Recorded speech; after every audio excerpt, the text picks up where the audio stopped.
queremos más de tu gloria.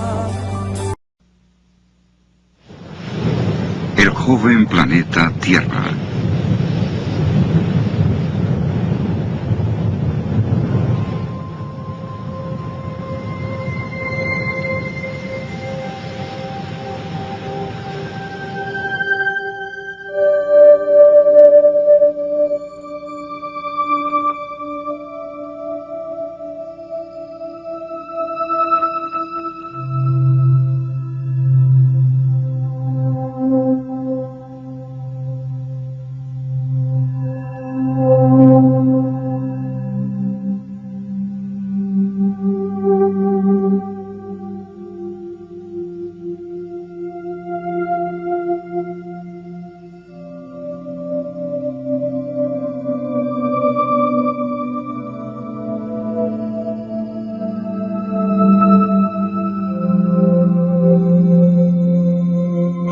Por décadas, los científicos han propuesto la teoría evolutiva de los orígenes de una Tierra que se formó por el lento enfriamiento de masa fundida durante 4.500 millones de años para crear las rocas base de los continentes, los granitos. Sin embargo, ¿han considerado los científicos todas las evidencias en su teoría de una Tierra que evoluciona desde la antigüedad? ¿Y si hubiera evidencia en los mismos granitos que demostrara que se formaron rápidamente y no por un enfriamiento lento? ¿Y si hubiera evidencia de que estas formaciones sedimentarias que componen el Gran Cañón se depositaron rápida y no lentamente? ¿Y si hubiera evidencia de que el mismo cañón fue tallado en un corto tiempo por rápidos procesos erosivos? ¿Y si hubiera evidencia que revelara que el carbón y el petróleo pueden formarse rápidamente y son recientes? ¿Y si hubiera evidencia de que los dinosaurios existieron no hace millones, sino unos pocos miles de años? ¿Y si se descubriera que las leyes naturales, el pegamento que mantiene unido al sistema evolutivo, no puede explicarlo todo en la historia de la Tierra?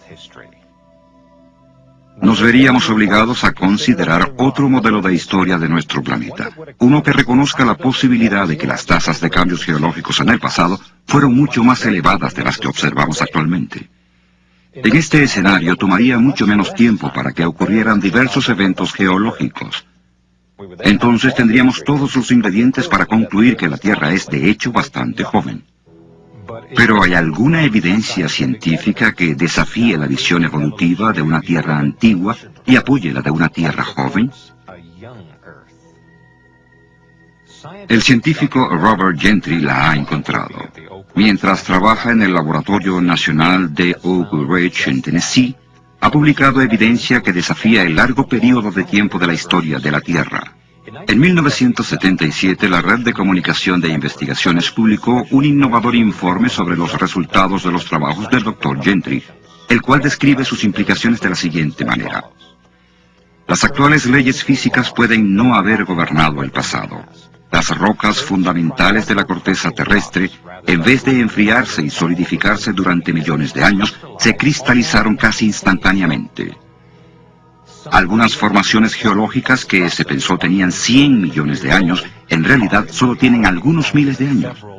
Al apoyar estas proposiciones, y cualquier investigador nos lo dirá, toda la estructura histórica de las ciencias naturales se desvanecería y quedarían pocas certezas. Hasta la fecha, estas posibilidades y otras igualmente desafiantes han sido sugeridas en una extraordinaria serie de documentos publicados durante hace algunos años en las principales revistas científicas del mundo, Nature, Science y Annual Review of Nuclear Science, entre otras. Red de Comunicación de Investigaciones, Informe Importante, 1977. Parte de la investigación del Dr. Gentry a la que se hace referencia en esta cita pertenece a su trabajo con madera carbonizada en lo que se conoce como la Meseta de Colorado, una extensa región geográfica que abarca parte de Colorado, Utah, Arizona y Nuevo México. Por medio de un microscopio y un equipo de laboratorio más avanzado, analiza estas muestras de madera carbonizada para varios tipos de radioactividad. Sus resultados nos ayudan a entender cuánto le toma al carbón formarse, la edad del carbón y la edad de la Tierra misma. Mina de Cypress Plateau, Price, Utah.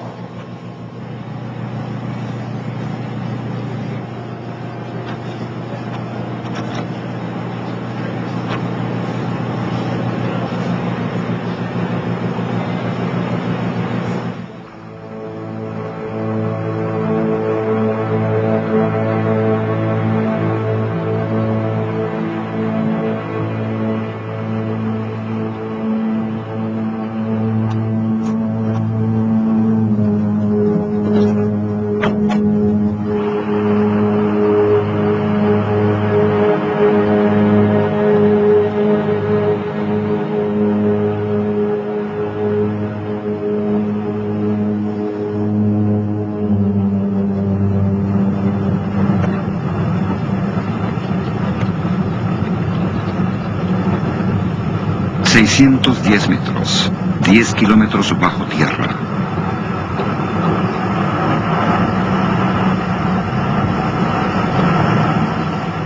Carbón, uno de los recursos energéticos más vastos de la Tierra. Antes de poder responder la pregunta sobre la edad del carbón y el tiempo de su formación, necesitamos responder a la pregunta ¿de dónde viene? Aquí en esta mina de carbón en Price, Utah, tenemos la respuesta. Aquí tenemos un tronco, casi completamente convertido en carbón. Hay miles de troncos como este en esta y en otras minas del área de Price. Este hecho nos indica que, dadas las condiciones adecuadas de presión, temperatura, agua y tiempo, esta madera y otra vegetación se convertirán en carbón. La pregunta es, ¿cuánto tiempo se requirió para que esto pasara? Robert Gentry y su hijo, David, socio en el trabajo de su padre, exploran este tema juntos. Para responder a esta pregunta, necesitamos ver muestras de madera carbonizada de minas de uranio, en vez de la madera carbonizada de una de las minas de carbón de Price, en Utah. Esta muestra de madera carbonizada proviene de la mina de uranio La Sal, en Utah. Su supuesta edad geológica es de aproximadamente 140 millones de años. Esta muestra de madera carbonizada proviene de una mina de uranio del área de Temple Mountain, aquí en Utah. Su supuesta edad es también de 140 millones de años. Pero observen el parecido que tiene esta muestra con este otro trozo de madera. Son casi idénticos. Es interesante notar que este trozo de madera provino de un trozo fresco de madera como este, hace solo unas pocas semanas. Esta cercana similitud hace sugerir una importante pregunta. En realidad, ¿es verdad que este trozo de madera carbonizada de La Sal o este otro trozo del Temple Mountain, ambos en Utah, son 140 millones de años más antiguos que este trozo de madera que David y yo hace poco obtuvimos en nuestros experimentos? No exactamente. Encerrada en estas y otras muestras de madera carbonizada de las minas de uranio, se encuentra una evidencia extraordinaria que nos cuenta una historia diferente. Para verla es necesario que las muestras se coloquen en epoxi, un tipo de resina, y luego en unos portaobjetos de vidrio para su observación bajo el microscopio. Bajo el microscopio podemos ver decoloraciones producidas por partículas radioactivas expulsadas de diminutos centros. Algunos son circulares, otros elípticos, como puede verse en estas fotografías. Para formarse estos halos circulares y elípticos, necesitaron una secuencia especial de acontecimientos, en realidad tan especial que derriba completamente la idea de una edad antigua del carbón, y apunta hacia su reciente formación, geológicamente hablando. ¿Qué tan reciente? En 1976 publiqué mis resultados sobre los estudios de estos troncos en la edición de Issue of Science del 15 de octubre de 1976. Esto es lo que decía ese informe. Estos extraordinarios valores, con referencia a estos porcentajes de uranio, admiten la posibilidad de que tanto la infiltración inicial del uranio como la carbonización posiblemente hayan ocurrido en los últimos miles de años. En otras palabras, estaba sugiriendo que el carbón se forma muy rápido, geológicamente hablando. Esta información se ha mantenido inalterada y no se ha refutado en la literatura científica desde que se publicó en 1976. Por lo tanto, tenemos derecho a sacar algunas conclusiones firmes sobre los datos.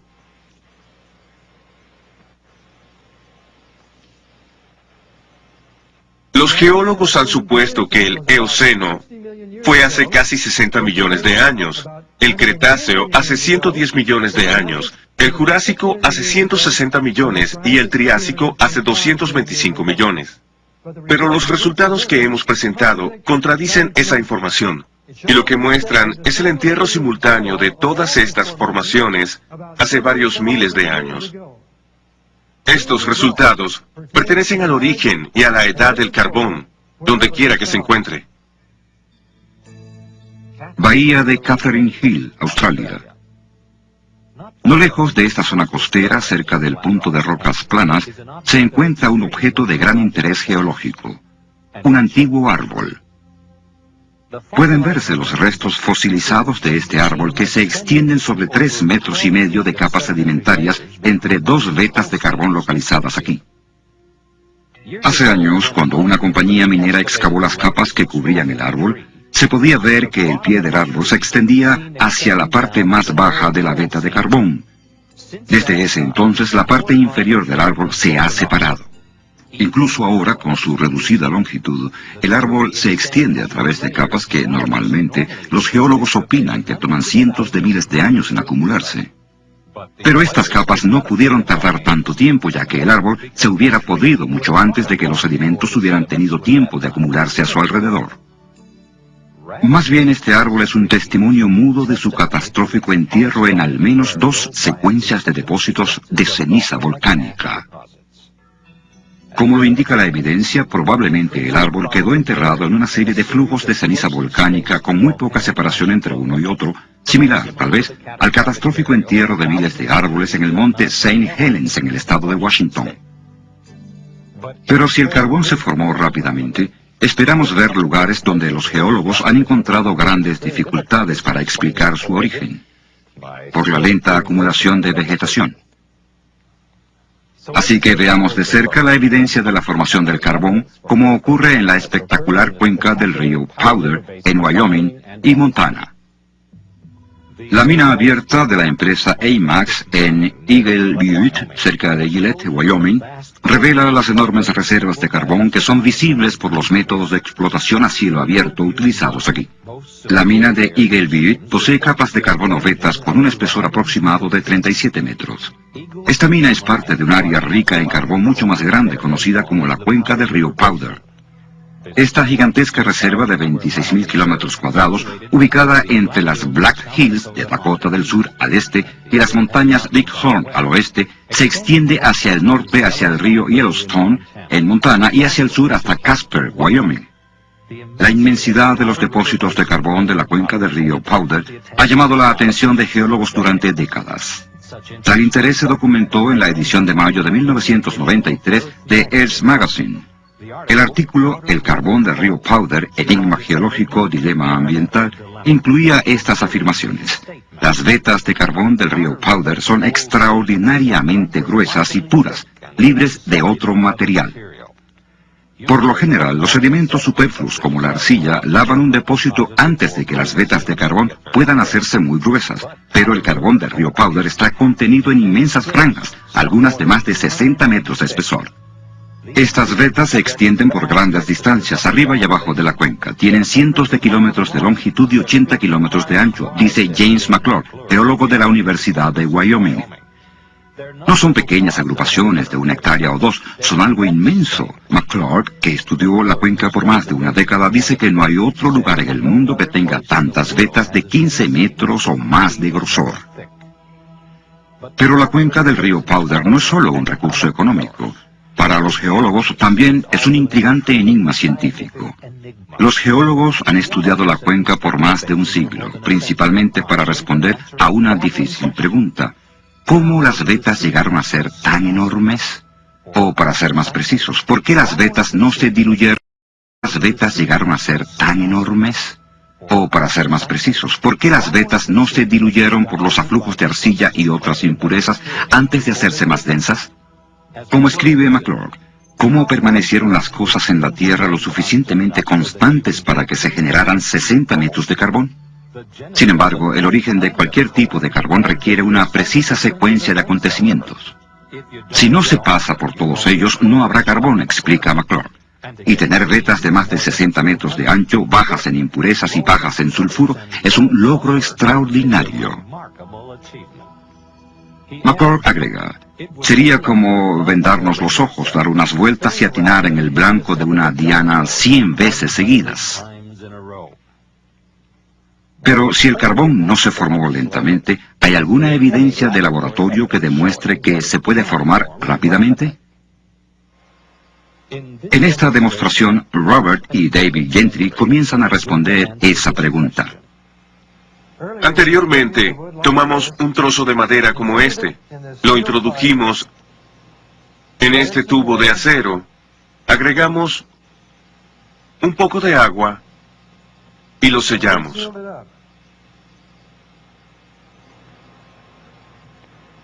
El próximo paso es colocarlo en un horno a más o menos 160 grados centígrados por 2 semanas. Ahora estamos listos para ver los resultados del experimento.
Como podemos observar, esta madera ahora es de color oscuro. También es más blanda. Una reacción química entre el vapor y la madera bajo presión ha hecho que ocurran estos cambios. Esta muestra aún no es carbón, pero claramente el proceso de carbonización ha comenzado.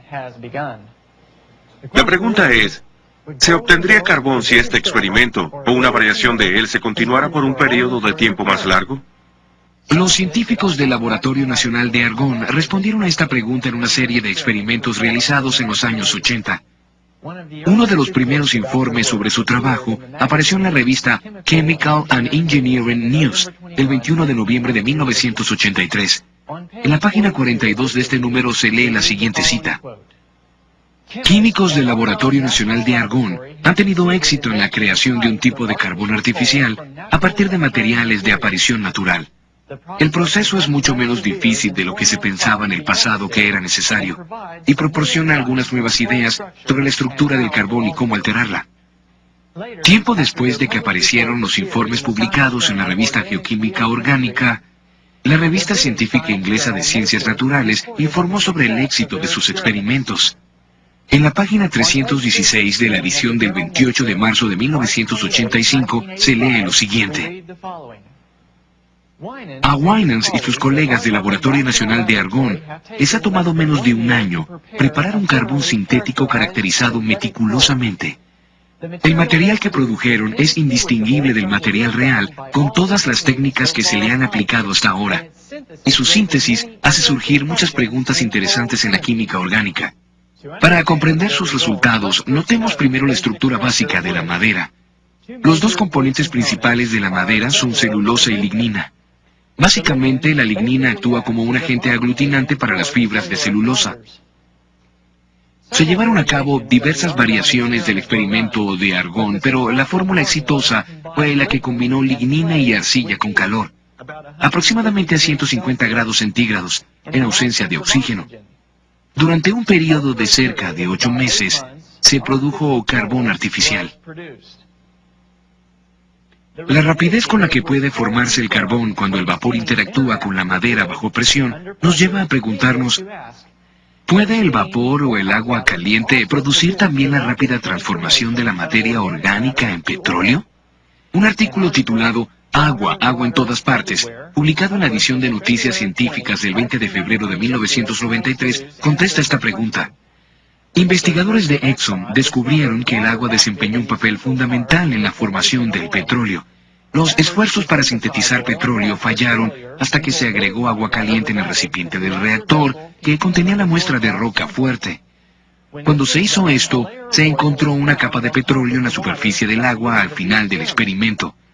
Este resultado demuestra que hay una vía alterna para la producción de petróleo en la Tierra, con el agua caliente en un papel más importante. El artículo señaló que este descubrimiento podría acabar con las ideas establecidas acerca de la formación del petróleo. Sin embargo, otros acontecimientos naturales ya están haciendo estragos en las teorías convencionales. Y por si fuera poco, algunos investigadores, uno de ellos de la Universidad Estatal de Oregón, han publicado informes que muestran evidencia de formación de petróleo en la actualidad en la cuenca de Guaymas, en el Golfo de California. Ahora mismo en el Golfo de California, a 1800 metros de profundidad, hay una acumulación de sedimentos orgánicos que se derivan de las algas marinas y otras fuentes orgánicas. Debajo, agua sobrecalentada está siendo empujada por una fuente de calor intenso a través de estos sedimentos. El petróleo se forma con la interacción de sedimentos orgánicos y agua sobrecalentada. Este petróleo hidrotermal de la cuenca de Guaymas prácticamente es indistinguible de los petróleos crudos que se obtienen de los pozos perforados en la Tierra. Las implicaciones de este descubrimiento difícilmente pueden ser desestimadas. La posibilidad que debe ser tomada en cuenta es que el origen de las reservas de petróleo crudo que abundan por el mundo puede explicarse por medio de procesos hidrotermales similares a los que tienen lugar en la cuenca de Guaymas. Pero en vez de una dispersión abierta de petróleo, directamente en el agua del mar, un sistema cerrado podría ser visualizado fácilmente, donde se pueda acumular una reserva de crudo. Existe la posibilidad de que una inundación universal fuera decisiva en la producción de las inmensas reservas de petróleo del Medio Oriente y del resto del mundo. La gran cantidad de vegetación sepultada por este tipo de inundación, mezclada con agua sobrecalentada, similar a la detectada en la cuenca de Guaymas, podría producir petróleo en las cantidades que vemos actualmente. Dependiendo de las condiciones del entierro, la materia orgánica se transformaría en petróleo o en carbón. ¿Existe un modelo de historia de la Tierra que incorpore estas características, que admita la formación de las grandes reservas de petróleo y carbón del mundo en un periodo de tiempo mucho más corto del que se ha pensado anteriormente? ¿Qué hay de un modelo basado en el registro de la historia de la Tierra dado en el Génesis? La Biblia describe que la Tierra comenzó a existir hace cerca de 6.000 años. Una tierra originalmente cubierta de exuberante vegetación, luego devastada por un diluvio universal cerca de 1700 años más tarde. Esta escala temporal, desde luego que concuerda con todos los descubrimientos científicos que he realizado, y es un hecho que el agua una vez cubrió esta tierra. En 1927, Noel Odell descubrió fósiles marinos cerca de la misma cima del monte Everest, montañas que se elevan sobre el agua. Es como la Biblia describe el fin del diluvio universal. De acuerdo con esta descripción, las conchas marinas cerca de la cima del monte Everest nos sorprenden mucho. Y el carbón y el petróleo son el resultado de una rápida devastación y del entierro de exuberante vegetación causados por un diluvio universal. Si es así, ¿qué tal si una inundación universal hubiera causado este rápido enterramiento? La Biblia habla de las fuentes de una grieta grande y profunda, una fuerte referencia a erupciones volcánicas en las cuencas oceánicas antes de la inundación. Esto es significativo, porque recientemente investigadores oceánicos encontraron un área del lecho del Océano Pacífico con más de 1000 volcanes. El área es casi del tamaño del estado de Washington. Estudios adicionales del lecho marino bien pueden producir muchos más descubrimientos. La probabilidad de una extensa actividad volcánica durante el diluvio bíblico nos lleva a pensar en una de las erupciones volcánicas más famosas de los tiempos modernos. El 18 de mayo de 1980, un gigantesco deslizamiento de tierra en el monte St. Helens, Washington, vino acompañado por una explosión equivalente a 20 millones de toneladas de dinamita.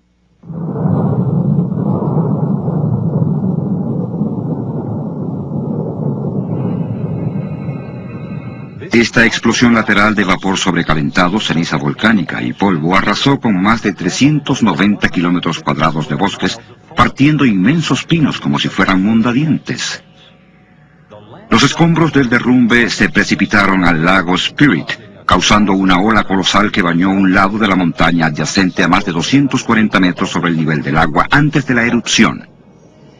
Una capa promedio de 90 metros de nuevo sedimento que cayó al lago ha hecho que el nivel de su superficie sea ahora unos 75 metros más alto. Y un gran número de árboles derribados por la explosión cayeron al lago Spirit, arrastrados por la gigantesca ola. La catastrófica fuerza del agua para acumularse y sepultar extensas cantidades de vegetación puede observarse fácilmente aquí. La maraña de troncos flotantes en el lago Spirit solo tiene la mitad de su tamaño original, ya que el resto de los troncos se ha hundido hasta el fondo. Si el monte St. Helens hubiera hecho erupción debajo del agua, inmensas olas, cientos de veces más grandes que la del lago Spirit, habrían causado que el material expulsado fuera llevado a zonas más vastas antes de asentarse. Si cientos de estos volcanes estaban activos, podemos comenzar a imaginarnos los destructivos efectos que un diluvio universal habría tenido en la topografía del planeta.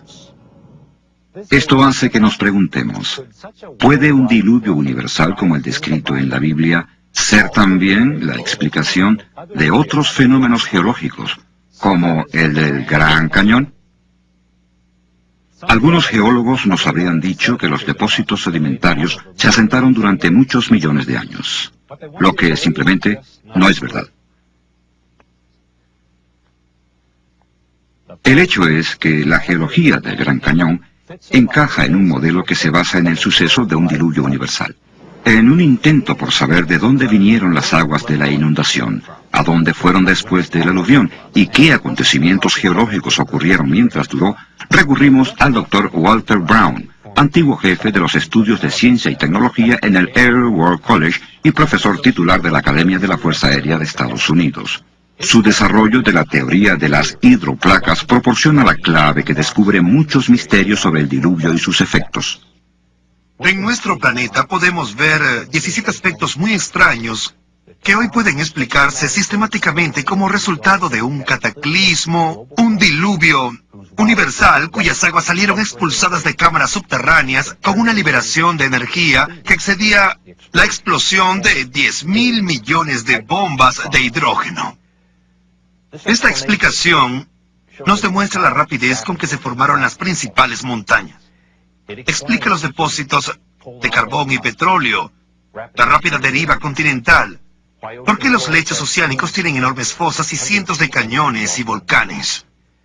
Explica la formación de estratos divididos en capas y la mayoría de los registros fósiles, las llamadas edades de hielo y los principales cañones, especialmente el Gran Cañón. Quizás la Tierra antediluviana tenía un inmenso supercontinente que contenía exuberante vegetación, mares, ríos y montañas menores. De acuerdo con la teoría de las hidroplacas, la Tierra antediluviana tenía mucha agua subterránea, cerca de la mitad de la que hay en nuestros océanos actualmente. Esta agua estaba en cámaras interconectadas que formaban una concha esférica de unos 800 metros de grueso, quizás a 16 kilómetros por debajo de la superficie terrestre. El incremento de la presión en la cámara subterránea expandió la corteza como se expande un globo cuando aumenta la presión en su interior. La falla en la corteza comenzó con una fisura microscópica que aumentó en ambas direcciones a cerca de 5 kilómetros por segundo. La grieta que siguió el camino de menor resistencia rodeó el planeta en aproximadamente 2 horas. Cuando la grieta se desplaza por la Tierra, la corteza sobre ella se abrió como el rasgón de una tela muy estirada. El agua subterránea estaba bajo la corteza sobre ella se abrió como el rasgón de una tela muy estirada. El agua subterránea estaba bajo extrema presión, debido al peso de 16 kilómetros de roca presionando hacia abajo. Así que el agua salió violentamente de la rotura. Los cálculos demuestran que estas fuentes de agua de la grieta que rodeaba el planeta salieron propulsadas de manera supersónica a más de 30 kilómetros hacia la atmósfera. La rociada de esta enorme fuente produjo lluvias torrenciales que la Tierra no había experimentado antes ni experimentado desde entonces. La Biblia afirma que todas las fuentes del gran estallido se abrieron en un día. Y describe estos eventos hace cerca de 4.500 años. Ahora podemos unirlos científicamente por orden de causa y efecto en la teoría de las hidroplacas. Las fuentes de la Gran Grieta y el vapor en expansión produjeron violentos vientos y parte del agua que salió expulsada por encima de la helada estratosfera se congeló en cristales de hielo sobreenfriados y se formaron inmensos depósitos de hielo que sepultaron, asfixiaron y congelaron instantáneamente a muchos animales. El agua a alta presión erosionó la roca en ambos lados de la grieta e incluso arrojó los contenidos calizos de muchos mares antediluvianos. Grandes cantidades de sedimentos de esta agua turbia se asentaron en todo el planeta. Estos sedimentos atraparon y sepultaron plantas y animales, lo que formó el registro fósil. La vegetación arrancada por la inundación se desplazó a regiones donde se acumuló y rápidamente se convirtió en carbón y petróleo por procesos que hoy en día podemos reproducir en el laboratorio. Los experimentos demostraron que cuando la erosión ensanchó la grieta, su grosor se hizo tan grande que la roca comprimida debajo de la cámara subterránea se levantó, dando origen a la dorsal media oceánica que envuelve a la Tierra como la costura de una pelota de béisbol. Las placas continentales, las hidroplacas, aún con agua lubricante debajo de ellas, se desplazaron hacia abajo, lejos de la emergente dorsal media atlántica. Después de que las inmensas placas continentales alcanzaron una velocidad de unos 70 kilómetros por hora, chocaron entre ellas, se comprimieron, se aplastaron, se condensaron y se doblaron. Las porciones de hidroplacas que se levantaron formaron montañas. Las que se combaron hacia abajo formaron fosas oceánicas. Por eso sus aspectos por lo general van paralelamente con los de las dorsales oceánicas de las que se alejaron. Las hidroplacas que se alejaban de las dorsales oceánicas abrieron cuencas oceánicas muy profundas, en las cuales se aislaron las aguas de inundación. Todas las cuencas continentales quedaron llenas de agua, lo que produjo muchos lagos postdiluvianos. Todo lago que se formó por la lluvia o por la desembocadura de agua en alturas mayores se derramó en el punto más bajo de su margen. Esto erosionó la pequeña abertura de su borde, permitiendo que fluyera mucha más agua a través de ella, lo que cortó más rápida y profundamente los sedimentos blandos depositados por la inundación. Este proceso se aceleró hasta que toda el agua de los lagos se vertió a través de una profunda abertura, formando un cañón. El más grande de todos fue el Gran Cañón. El norte y el este del Gran Cañón era un enorme lago que he identificado y nombrado Gran Lago. El vertido liberó más agua que los 5 grandes lagos juntos. El Gran Lago se derramó, erosionó su embalse a 30 kilómetros de Page, en Arizona, y formó de manera catastrófica el Gran Cañón, en cuestión de semanas. La rápida deposición de los depósitos por la acción de las mareas significa que hubo poco tiempo para que ocurriera la erosión entre capas sucesivas. Sobre la escala del largo período visualizado por la teoría evolutiva, debería haberse encontrado evidencia considerable de erosión y de relleno por formaciones geológicas sucesivas durante el clima que se esperaba por millones de años. Las capas geológicas del Gran Cañón son extraordinarias porque muestran poca o ninguna evidencia de erosión entre capas diferentes. En lugar de eso, vemos capas que tienen mucha más coherencia con la rápida deposición visualizada por el modelo de la gran inundación. La erosión no ocurrió hasta que todas las capas se habían depositado. ¿Qué tan rápidamente pudo ser erosionado el cañón?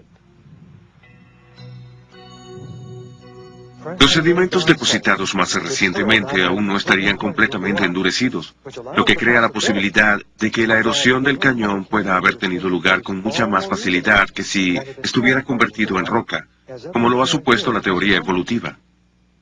Sin embargo, bajo las condiciones adecuadas, el agua puede cortar su paso a través de las rocas más duras, como el granito, en el fondo del Gran Cañón. Estas condiciones comprenden la llamada cavitación. La cavitación es el proceso de pulverización de la roca relacionado con flujos de agua mayores a 2.800 litros por segundo. Cuando el agua se separa por irregularidades en el canal del lecho de roca, se producen burbujas vacías que golpean como un martillo la superficie de la roca, convirtiéndola literalmente en polvo. Un moderno ejemplo de la rápida erosión del lecho de roca por cavitación es el embalse del Cañón Glen, en el río Colorado, más arriba del Gran Cañón. La excesiva nevada en la parte más alta de la cuenca del río Colorado a finales de la primavera de 1983 causó una escorrentía excesiva que se vertió en el lago Powell a un promedio de hasta 4.200 litros por segundo. Esta rápida afluencia amenazó con desbordar el embalse del cañón. Para controlar el flujo, la planta de energía trabajó a su capacidad máxima liberando 793.000 litros por segundo a través de las turbinas. Luego se abrieron las tuberías de desagüe para drenar otros 480.000 litros por segundo y aún así no era suficiente. La situación de emergencia requirió que los ingenieros se arriesgaran a dañar el túnel aliviadero.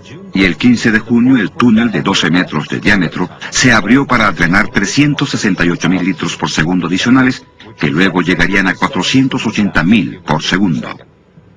Luego, el 28 de junio, el flujo se incrementó a 906.000 litros por segundo. En ese momento el agua que salía del túnel era roja, y los ingenieros sintieron temblores de tierra fácilmente perceptibles.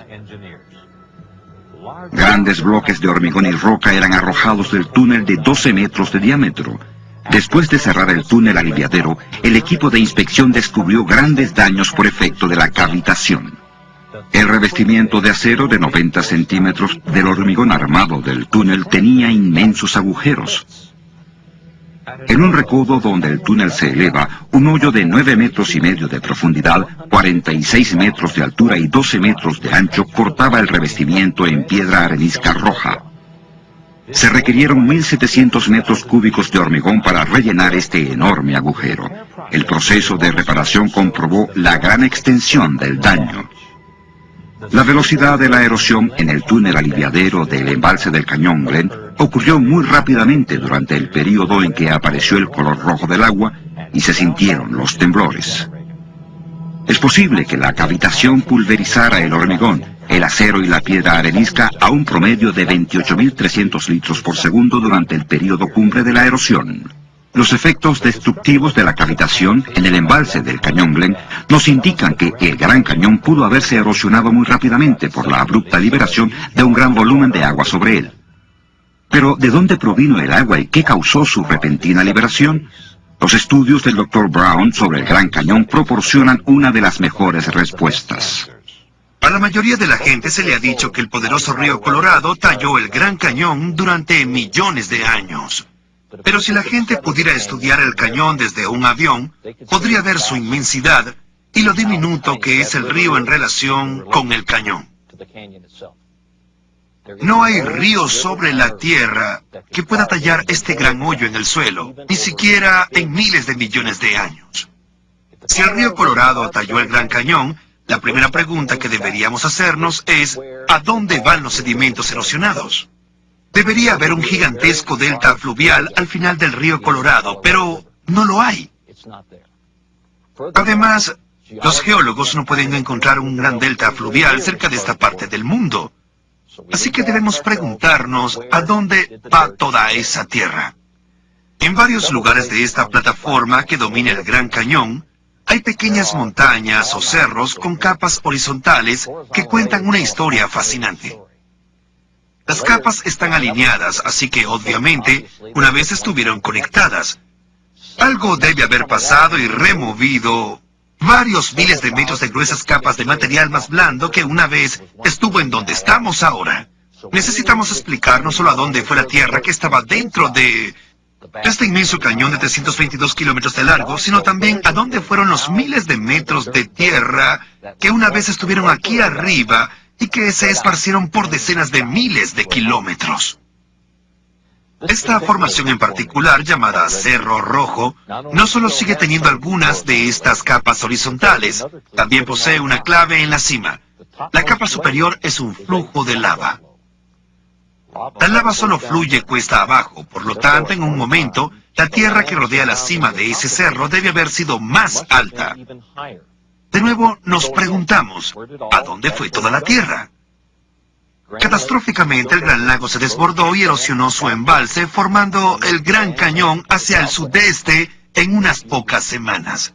Otro gran lago postdiluviano, reconocido por los geólogos, una vez estuvo cerca de aquí, el lago Hopi. Cuando el Gran Lago se desbordó catastróficamente, creo que erosionó el límite oeste del lago Hopi, haciendo que este también se desbordara. ¿A dónde fue toda la tierra? Fue esparcida rápidamente sobre el sur de Arizona y sobre parte de California y de Nevada. La evidencia que apoya el diluvio universal bíblico de hace unos 4.300 años ya está montada. Para el Gran Cañón, el diluvio explica cómo las capas sedimentarias rápidamente se depositaron cuando las aguas aumentaron y cómo fueron erosionadas rápidamente cuando las aguas se retiraron. También hemos visto a dónde fue toda la Tierra, y hemos visto la evidencia del rápido entierro de la vegetación antediluviana para producir el carbón y el petróleo actuales. Ahora veremos evidencia fósil del rápido entierro de las formas de vida antediluvianas. De hecho, algunas de las evidencias más extraordinarias de la rápida deposición de los sedimentos de la inundación vienen de fósiles bien preservados encontrados en ciertas partes del planeta. Quizás la mayor evidencia fósil del rápido entierro de plantas y vida marina se encuentra en el suroeste de Wyoming, en el Monumento Nacional Fossil Butte. Durante los últimos 100 años, científicos y coleccionistas han recolectado miles de fósiles casi perfectamente preservados de sitios dentro del monumento, en especial aquí en el Cerro Fossil Butte. Es una colección increíblemente variada de tortugas fósiles, frondas de palma, cocodrilos, hojas, insectos, ramas con frutos secos que permanecen intactos. Incluso hay rayas fósiles cuyos esqueletos de cartílago son conocidos por desintegrarse rápidamente y que demuestran que en realidad ese entierro de todas las formas vivientes fue bastante rápido. Pero esto no es todo. Quizás la evidencia más espectacular del entierro rápido de todos los fósiles dentro del monumento son los miles de millones de más de 20 especies de peces. Esta losa de roca en el centro de visitantes del monumento, que mide 2,5 metros por 1,5 metros, muestra vivamente solo unos cuantos de ese número. Sorprendentemente, muchos de los peces conservan no solo el esqueleto entero, sino también los dientes, delicadas escamas y hasta la piel. El inmenso número de peces fósiles en Fossil Butte les ha dejado a los geólogos evolucionistas un gran misterio sin resolver. En 2 secciones tituladas Condiciones ideales para la creación de fósiles y Misterios sin resolver del folleto del Parque Nacional Fossil Butte, se revelan las contradicciones que resultan cuando se utiliza un período terrestre antiguo para explicar el rápido entierro. Por un lado, especulan sobre la existencia de un lago en el que muchos animales y plantas probablemente murieron de manera natural. Por el otro, la evidencia obliga a concluir que en varias ocasiones inmensas cantidades de peces murieron súbitamente. Luego, el folleto iguala a esas varias ocasiones con el rápido entierro por precipitación de carbonato de calcio, el mineral fundamental que contiene fósiles año tras año por cientos de miles de años. Realmente este es un escenario increíble. Tener este inmenso número de peces que se reprodujeron en un corto tiempo solo para ser exterminados por una catástrofe un año más tarde aproximadamente, y esto se repetiría varios cientos de miles de veces. Desde hace tiempo, los paleontólogos deberían haber visto la falacia en este escenario, por ninguna otra razón más que por las frondas de palmas fósiles hermosamente preservadas. Así de simple, las palmeras no crecen en el agua, y las brisas suaves no arrancan sus frondas. Solo una catástrofe de enormes proporciones puede explicar los fósiles perfectamente preservados en Fossil Butte. Las rocas en las que están son principalmente de carbonato de calcio, como muchas en el Gran Cañón. Todas tienen una fuente común: la interacción de gases volcánicos con cal arrojados desde las cuencas de los mares antediluvianos. ¿Hay alguna otra evidencia que pudiera comprobar que Fossil Butte es solo tan antiguo como el diluvio? La respuesta es sí. Repetidas veces, los geólogos han identificado el sitio de Fossil Butte como perteneciente al Eoceno, que presumen fue hace 50 o 60 millones de años. Pero ya hemos visto en mis estudios de la madera carbonizada y en la gráfica sobre la caída de los periodos geológicos que el Eoceno encaja en el esquema de un diluvio universal hace solo algunos miles de años. Así que no hay duda de que todo el suceso de Fossil Butte encaja solo dentro del esquema de una inundación universal y de una Tierra muy joven. Y eso es todo. No todo quedó sepultado el primer día de la inundación. Las aguas estuvieron aumentando por 40 días. Los animales terrestres, lo suficientemente grandes para sobrevivir un poco más, dejaron registro de sus esfuerzos por escapar de las aguas en aumento. Este registro está en el carbón y es verdaderamente fascinante.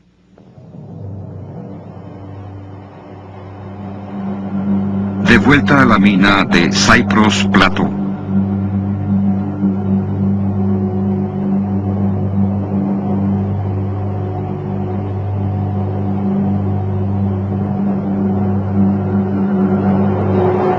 Huellas de dinosaurio en carbón. Asombroso y extraordinario. ¿Cómo llegaron aquí? Obviamente, en el pasado, había una inmensa franja de vegetación en esta área. Los dinosaurios deambulaban sobre la vegetación antes de convertirse en carbón. Pero ¿hace cuánto tiempo fue eso? ¿Qué edad tienen los dinosaurios? Eso es lo que queremos saber. Esta otra huella de dinosaurio nos cuenta la historia. Está justo al lado de uno de esos troncos carbonizados de esta mina de carbón de Price en Utah. En realidad, está a solo 30 metros de los troncos carbonizados que vimos anteriormente. Así que sabemos que cualquiera que sea la edad de la madera carbonizada, los dinosaurios eran del mismo período.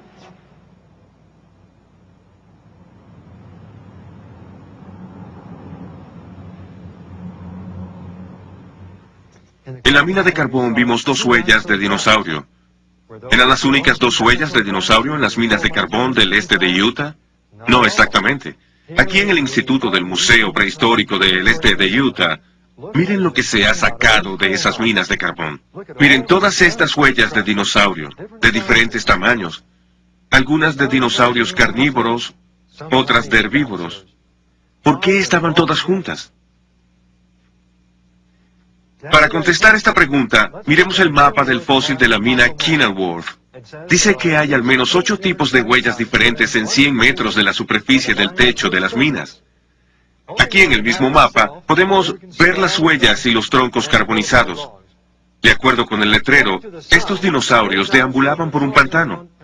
El sentido común nos dice que eso no puede ser verdad. No hay pantanos en el mundo que preserven estas huellas. Todos estos dinosaurios estaban juntos por una razón. Estaban tratando de escapar de las aguas en aumento de la inundación universal. Estos gráficos ayudan a ilustrar cómo las huellas de los dinosaurios pudieron haberse formado en la época del diluvio y por qué persisten en el carbón. La tierra antediluviana estaba cubierta de vegetación, una escena de belleza por todos lados. Luego vino la inundación. La lluvia torrencial y las fuentes de la grieta grande y profunda causaron que la exuberante vegetación del planeta fuera barrida por las crecientes aguas. Esta vegetación se acumuló en grandes marañas y luego fue depositada por el flujo y reflujo de las olas de las mareas, producidas por actividad volcánica en los mares antediluvianos. Cada acción de las mareas dejaba su depósito de sedimento dentro o sobre la capa de vegetación. Los dinosaurios, por ser bastante pesados, pudieron sobrevivir a muchas de las primeras acciones de las mareas cuando buscaban escapar de las aguas de la inundación. Cuando el agua de las mareas retrocedía brevemente, los dinosaurios continuaban su búsqueda de suelo más elevado, dejando sus huellas en los sedimentos que acababan de ser depositados. En ocasiones, su gran peso hacía que sus huellas penetraran la capa sedimentaria dentro de la maraña de vegetación. Desde entonces, esa maraña de vegetación se ha convertido en carbón, y donde quiera que los dinosaurios dejaron sus huellas originales, seguiremos encontrando registros indelebles de sus huellas en el carbón. Monumento Nacional del Dinosaurio, Vernal, Utah. Si todos estos dinosaurios fueron congregados y barridos por las aguas, también esperaríamos que estuvieran sepultados juntos. Y de hecho, aquí en el Monumento Nacional del Dinosaurio en Vernal, Utah, vemos un gigantesco cementerio de dinosaurios fósiles.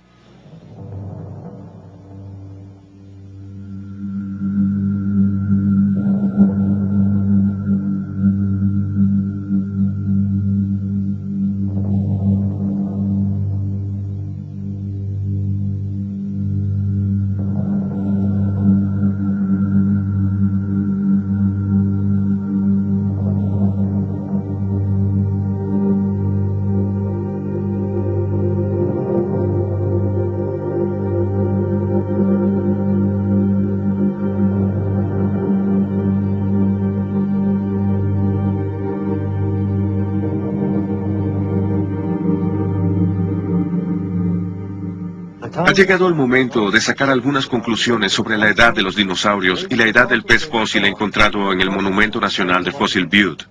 Aquí en el Monumento Nacional del Dinosaurio hay un letrero que dice que estos huesos de dinosaurio tienen 145 millones de años, el llamado periodo Jurásico, pero sabemos que en realidad eso no puede ser verdad. Si recordamos nuestros primeros resultados con la madera carbonizada, ahí encontramos el derrumbamiento de los períodos geológicos. El Eoceno, el Cretáceo, el Jurásico y el Triásico, los encontramos a todos juntos hace solo algunos miles de años. El pez fósil y el Eoceno, los dinosaurios en el Cretáceo, el Jurásico y el Triásico, todos colapsaron hace solo varios miles de años, sepultados en el mismo período del diluvio universal. En este punto, muchos pueden preguntarse cómo esta sorprendente conclusión puede reconciliarse con la visión evolutiva de la historia de la Tierra. Pueden preguntarse, ¿no sabemos por datación radiométrica que las rocas subterráneas del planeta, los granitos, se formaron repetidas veces en diferentes períodos y lugares durante miles de millones de años de período evolutivo? ¿Y no sabemos por medio de estos mismos métodos que los fósiles en las rocas sedimentarias tienen cientos de millones de años de edad? La respuesta es un cortante no para ambas interrogantes. Ni los granitos ni los fósiles tienen estampada su edad cuando son recogidos. Las antiguas edades radiométricas que los científicos han aceptado por tanto tiempo nunca han sido hechos científicos. La información científica objetiva se deriva de los experimentos en el laboratorio. En realidad, la datación radiométrica es solo un cálculo aritmético.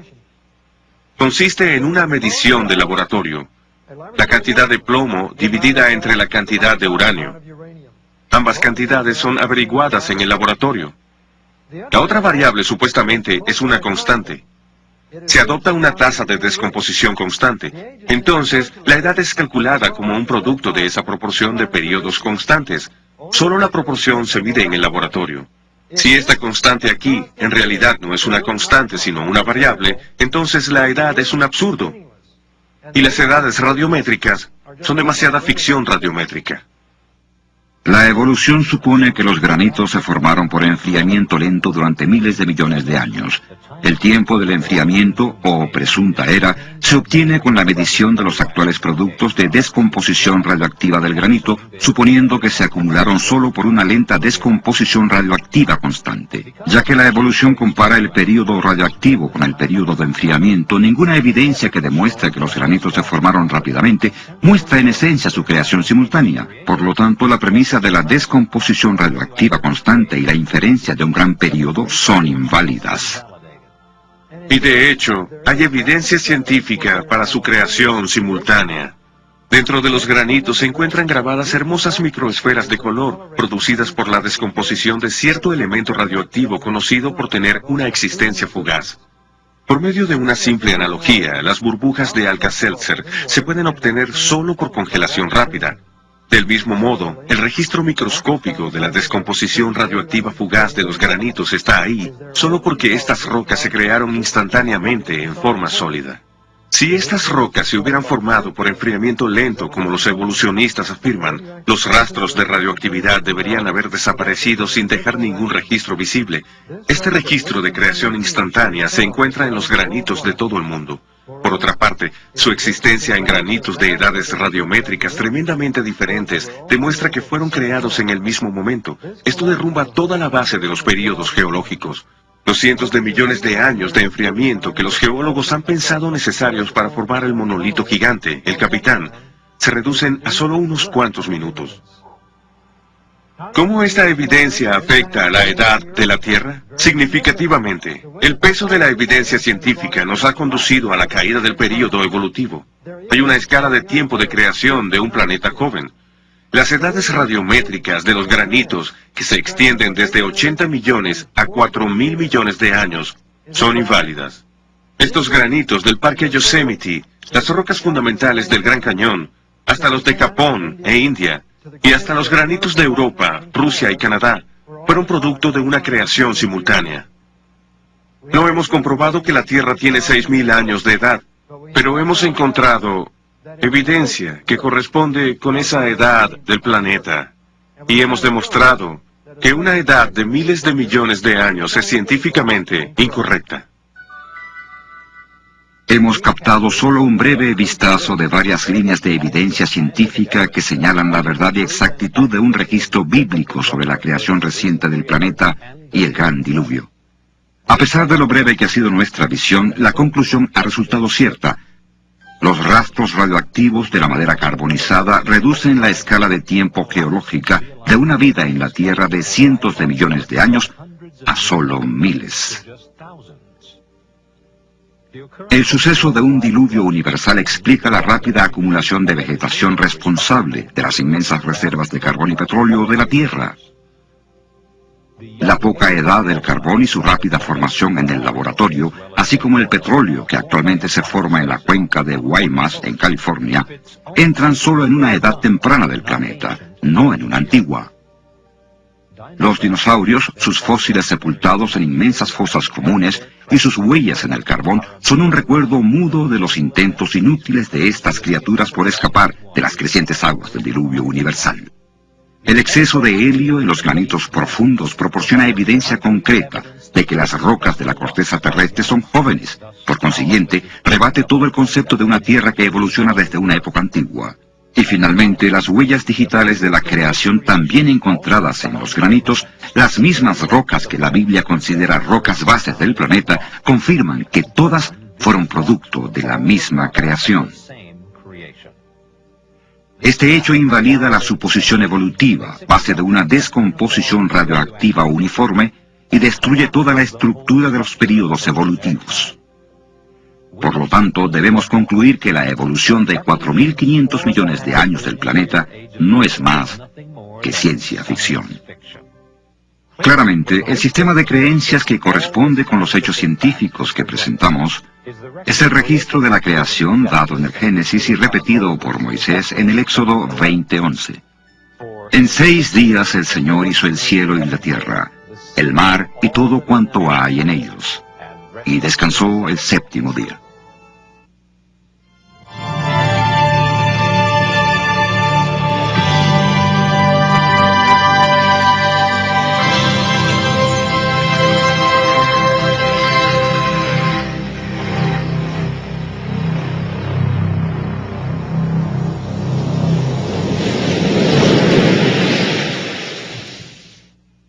To order this fascinating video, call now 1-800-467-6380. That's 1-800-467-6380. Or visit the website at www.halos.com to order by check or credit card. Again, that's www.halos.com.